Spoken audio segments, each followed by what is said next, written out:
प्रिय छात्रों, आज रुचिरा भाग 3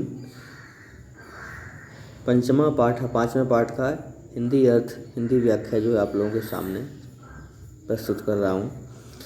तो देखिए, कंटके नहीं व कंटकम, यहाँ पर संकट की स्थिति में चतुराई एवं प्रत्युत्पन्न मतित्व से बाहर कैसे निकला जा सकता है, इस कहानी से हमें शिक्षा मिलती है। आसीत कश्चित चंचलो नाम व्याधा, कोई चंचल नाम का शिकारी रहता था। पक्षी मृगादीनां ग्रहणेन सह स्वीयां जीविकां निर्वहयति स्म, पक्षी मृगादियों को पकड़ करके वह अपनी जीविका को चलाता था। एकदा सह वने जालं विस्तीर्य गृहम् आगतवान, एक बार वह जंगल में अपने जाल को फैला करके अपने घर आ गया। अन्यस्मिन् दिवसे सह प्रातःकाले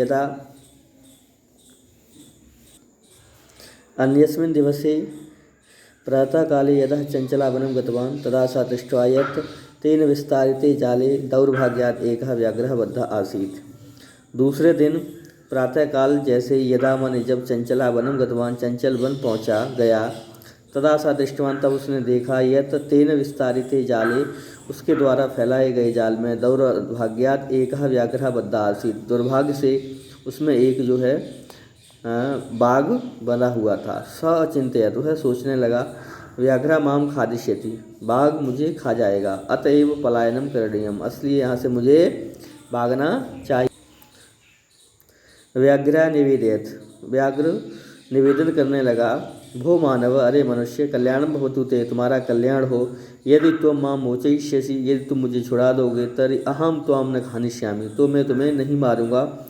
तदा सह व्याधा, तब वह शिकारी व्याघ्रम जालाद बहि निरसारयत्, तब उस शिकारी ने उस व्याघ्र को जाल से बाहर निकाला। व्याघ्रः क्लांतः आसीत्, बाघ जो है थका हुआ था। क्लांता माने थका हुआ, आसीत था। स अवदत्, वह बोला, भो मानव, पिपासु अहम, मैं प्यासा हूँ।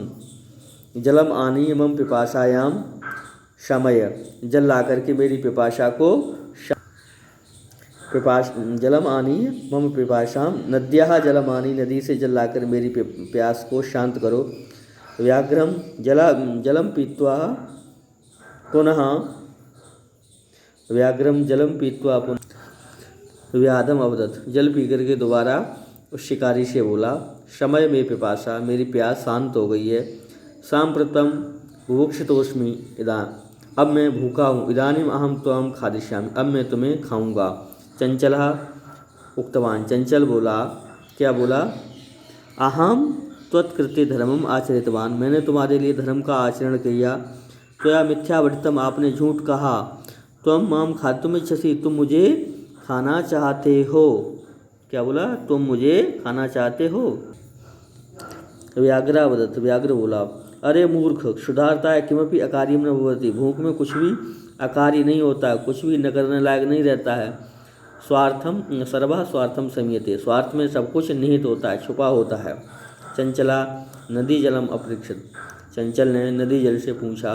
नदी जलम अवदत्, नदी जल बोला, क्या बोला, एवं भवति जनः, लोग ऐसे ही होते हैं। मयि स्नानं कुर्वन्ति वस्त्राणि प्रक्षालयन्ति तथा चमलमूत्रादिकं विसर्ज्य निवर्तन्ते, लोग ऐसे ही होते हैं। मयि स्नानं कुर्वन्ति, मेरे में स्नान करते हैं। किसमें?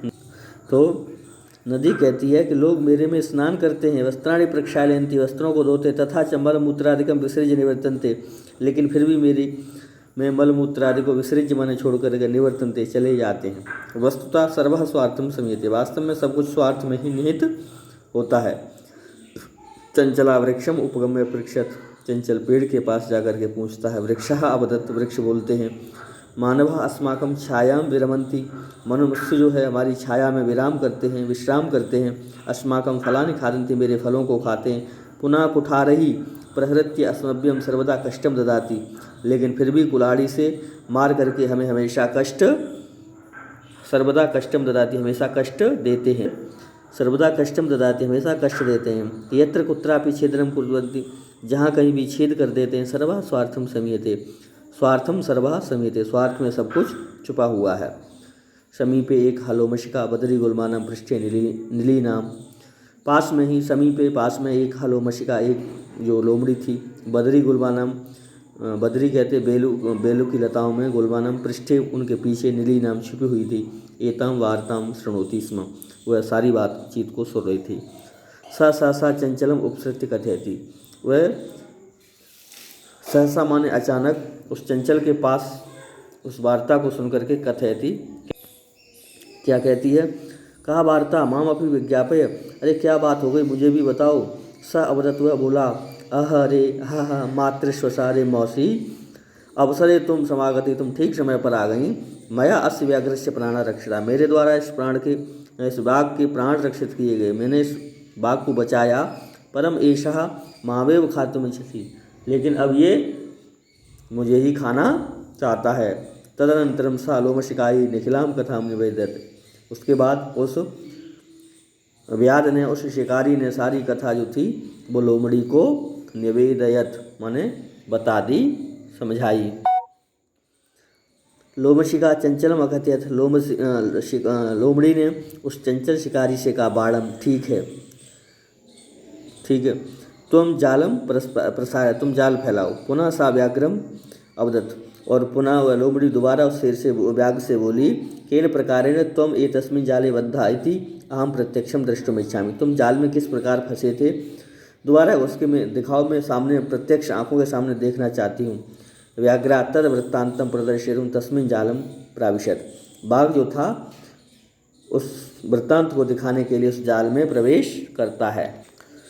तो जैसे ही बाघ जाल में लोमशिका पुनः अकथयत, लोमड़ी दोबारा कहती है, संप्रति पुनः पुनः कूर्दम कृत्वा दर्शय, दोबारा कूद करके दिखाओ, बार बार कूद करके दिखाओ। सा तथैव समाचार, तो वह वैसा ही करने लगा। अनारत्न कूदने से शांता, और लगातार कूदने से वह शांता, वह थक चुका था। जाले बद्धा स व्याघ्र क्लांता सन, वह निस्साय होकर के, क्लांत माने थक जाने के बाद, निस्साय भूत्वा तत्रापतत, होकर के वहीं जाल में गिर पड़ा। प्राण भिक्षामेव च अयाचत, तो अपने प्राणों की भीख मांगने लगा। लोमशिका व्याघ्रम अवदत, लोमड़ी उस बाघ से बोली, लोमशिका व्याघ्रम अवदत, लोमड़ी उस बाघ से बोली, सत्यम त्वया भरतम, आपने ठीक कहा था। सर्वः स्वार्थम समीयते, सब कुछ स्वार्थ में ही निहित होता है। स्वार्थम सर्वः समीयते, स्वार्थ में सब कुछ छुपा होता है। तो लोमड़ी की इस प्रत्युत्पन्न मतित्व के कारण, उसकी चतुराई के कारण यहाँ पर जो है उस चंचल नामक शिकारी के प्राण बचते हैं। तो इस कहानी से हमें यह शिक्षा मिलती है कि हमें परेशानी के समय में, संकट के समय में अपने व्युत्पन्न मतित्व का प्रयोग कैसे करना है। Thank you.